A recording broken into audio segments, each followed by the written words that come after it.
Do you know the ability that made Tsuchinoko nearly impossible to kill? And that's not even its strongest power. Because buried deep in the story, there's a hidden skill. One that hasn't even been fully unleashed yet. And it might be tied to Kido family's true motive and a deadly yokai still hiding in the shadows. Today I'm breaking down all 8 powers and the one hidden ability of Tsuchinoko in Dandadan. But before we jump in, let's get one thing straight. The Tsuchinoko mentioned in Dandadan isn't actually a Tsuchinoko at all. It's the Mongolian deathworm. The villagers just didn't know what it really was, so they called it Tsuchinoko. Now let's take a look at its abilities. Last on the list is the deathworm's biggest weakness, that somehow turned it into the perfect sleeper weapon. We don't see this ability during the Cursed House arc. It only shows up later, when Kido's family returns for revenge. See, the Mongolian deathworm's kryptonite is sunlight. The moment it's exposed to UV rays, it shrivels up completely. Dehydrated, drained, and basically reduced to a very expensive, very dangerous pool noodle. But here's a twist. If you don't destroy that dried husk, all it takes is some H2O to bring it back. A little water and boom, instant resurrection. That's exactly how the Kido family managed to smuggle it onto a commercial flight. TSA won't let people bring a nail clipper, but these lunatics got a doomsday worm through in their carry-on? Respect. And during the typhoon yokai attack that nearly turned the plane into a paper confetti, Naki Kido, who was previously trying to murder Momo and Seiko, grabbed a water bottle, splashed it, and boom, chaos. The limp husk reanimated on the spot, like a growing water toy, except this one wanted to eat your face. It's the ultimate convert weapon. Lightweight, concealable, and absolutely catastrophic once wet. That's what she said. But here's the catch. The worm can't activate this ability on its own. Someone has to dehydrate it, preserve it, and then wake it up. It's like being the Hulk, but someone else holds the smash button. And number 7 is Venomous spores. It is one of the deathworm's most deceptive abilities. It doesn't strike instantly, but if left unchecked, it can take down an entire team. We see this during the Cursed House arc, when Gigi, under the Evil Eye's control, kept attacking the worm. It retreated underground. At the same time, it released venomous spores, airborne, silent, and hard to detect. They spread through the layer almost immediately, and the deathworm just waited. These spores weren't meant to kill on contact. They were designed to wear the team down by slowly sapping their stamina, slowing reactions, and making every move harder. Basically, they function like a 9-to-5 job. If the group hadn't noticed in time, they would have been left weak, disoriented, and exposed. But it comes with clear limits. The worm only uses it when it retreats underground, which means no follow-up if the enemy escapes quickly. Classic hit and hide tactic, or as my ex called it, conflict resolution. And it relies on a closed environment. Open space makes it far less effective. And number 6 is a disgusting trap weapon that locks opponents in place. But its hidden ability might be the coolest one on this list. The Flem. During the Cursed House arc, while Okarun distracted the worm, it suddenly turned on Mojo, Gigi, and Turbo Granny, electrocuting them, then spraying its phlegm. That stuff was sticky and locked them down completely. They struggled to move, but the trap held them down tightly. It's like trying to leave a family group chat. Just as the worm went in for the kill, Gigi, who was possessed by Evil Eye, punched it away in time. Later, while Momo lured the worm outside, Okarun knocked out the Evil Eye and rushed in to save Turbo Granny, only to get caught in the phlegm himself. With no way out, all they could do was yell for Momo to save their asses. But here's a twist. Being stuck turned out to be a blessing. By the end of the fight, Okarun was exhausted, the house was on fire, and escape would have been near impossible. But the phlegm trapped them in place and shielded them from fire. Turns out it's more than just a trap, it's an insulator. And it's strong enough to cool lava. When the volcano erupted, Momo used the worm's body as a tunnel, pumped out the leftover phlegm, and dumped it onto the lava, cooling it instantly. And number 5 is a move. That proved the deathworm didn't just look like a jellyfish tentacle, it hit like one too. We saw this during the underground battle. Right before everything fell apart, the worm struck Momo, Gigi and Turbo Granny with a sudden jolt of electricity. It released sharp bursts through the tips of its tentacle limbs. It wasn't the worm's main weapon, more of a setup. This ability is a way to stun its targets just long enough to follow up with something worse.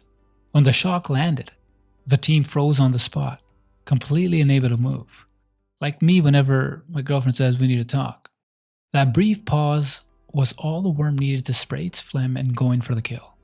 And that was exactly why this ranked above the phlegm. The phlegm traps you once you are down, but the shock was what put you there. What made this ability dangerous was how it fit into the bigger picture and not just the damage it caused. Psychic pressure to mess with your head, electric shock to freeze your body, phlegm to lock you in place. Then you get swallowed whole. But as effective as it was in a combo, the shock alone wasn't lethal. Next up, number 4. This ability was so overpowered it made the death worm nearly unkillable, unless you passed 5th grade biology.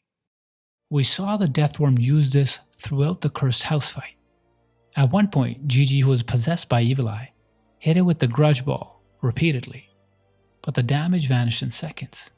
Even when Okarun went turbo mode and sliced off its head, a new one grew back almost immediately. That's what puts this above the worm's electric shock. The death worm can at most delay its enemies with the shock, but the regeneration is basically its cheat code to avoid death. What made this even more broken was the lack of visible downside. There was no exhaustion or energy drain throughout. The worm came back fresh every time it took a hit. But like everything in Dandadan, even busted powers come with a catch. Okara knew its one weakness: sunlight. So he let Momo escape and weaponize it. She burned the house down, and the fire department hosed the worm out into the open. When the sunlight hit its skin, it started shrinking fast. Its regeneration couldn't keep up, and the whole body began to dry out like a slug on concrete. Later in the story we learned this dehydration could be reversed, but by then it didn't matter. Momo had already blown it up, turning the 200-year-old death worm into a garden hose. If she hadn't, we might have seen just how far this monster could have gone. Number 3. This passive ability made the death worm immune to something almost every living being fell victim to. Because of all the people killed during the Keto family's rituals, the room where it happened became saturated with spiritual grudge energy. That buildup eventually gave birth to a full-blown curse, the one we came to know as the Evil Eye. Evil Eye wasn't just a random spirit. In Japanese mythology, it targeted anything with a soul, especially those with spiritual purity. And here was the strange part. Despite being a man-eating snake monster, the death worm was worshipped like a divine being. It even had its own shrine. So by that logic, the Evil Eye should have gone straight for it. But it didn't. The curse never tried to possess the worm. It didn't even react to it. In fact, until Gigi entered the house, the Evil Eye stayed completely dormant. It was never explained in the manga outright properly, but the implication was clear. The worm had developed some kind of natural resistance. Kind of like a kid who stops crying because no one ever came when he did. And considering the curse was basically born in its mouth, it made sense. After being soaked in grudge energy for 200 years, the worm stopped being affected by it. Maybe that's the key to handling my family drama. Some fans even believe this resistance may be tied to its final hidden ability, but we'll get to that soon. And number 2, without this ability, the entire Cursed House arc, and maybe even the Evil Eye arc, wouldn't have happened. We first saw it the moment the battle with the Death Worm began. Out of nowhere, both Okarun and Momo suddenly tried to kill themselves. No build-up, there wasn't a warning. Momo was so deep under the worm's influence that even after she was tied up, she kept using her telekinesis to end her own life, again and again. And this wasn't a one-time event. Earlier, Gigi's parents, urgently offered up as sacrifices to the worm, didn't die from fangs or venom. They were slowly broken down by the same psychic energy, until they lost the will to live. Which is, to be fair, is also how most people feel after 5 minutes on LinkedIn. That's what landed them in the hospital. And when Gigi started having nightmares, he reached out to Seiko. That was the moment that kicked off this entire arc. Only later did we learn what was behind it all, the psychic ability of the Death Worm. It was a passive ability that affected almost anyone with a soul. It didn't matter if they were ordinary, spiritually sensitive, or even espers.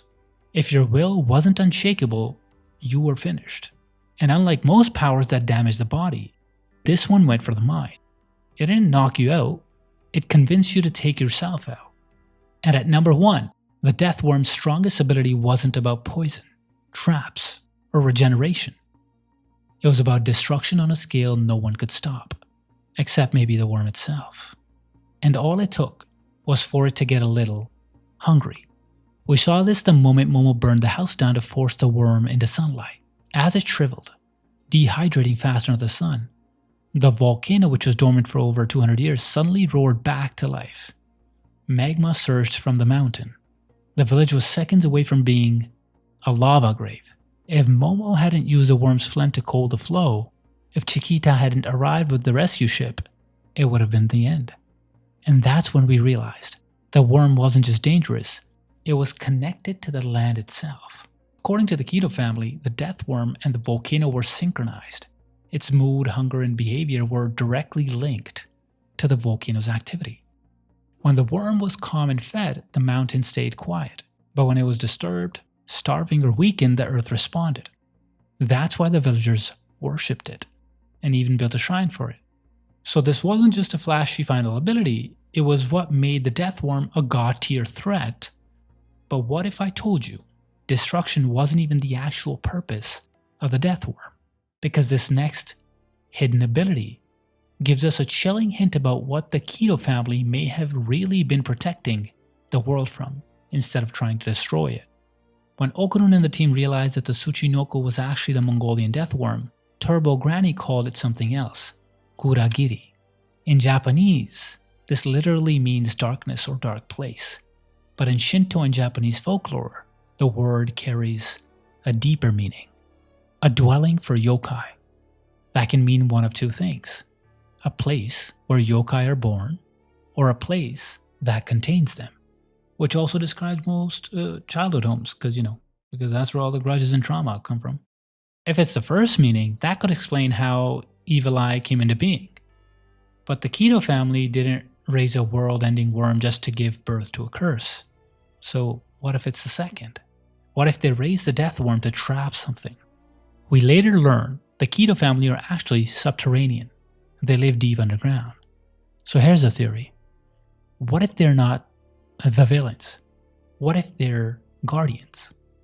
What if there's something far worse lurking beneath the earth, and the death worm wasn't just a monster, but a seal created to contain that monster? And is there a chance that that hidden danger could be the strongest yokai we have yet to see? And if it's true, what urban legend could this yokai be based on?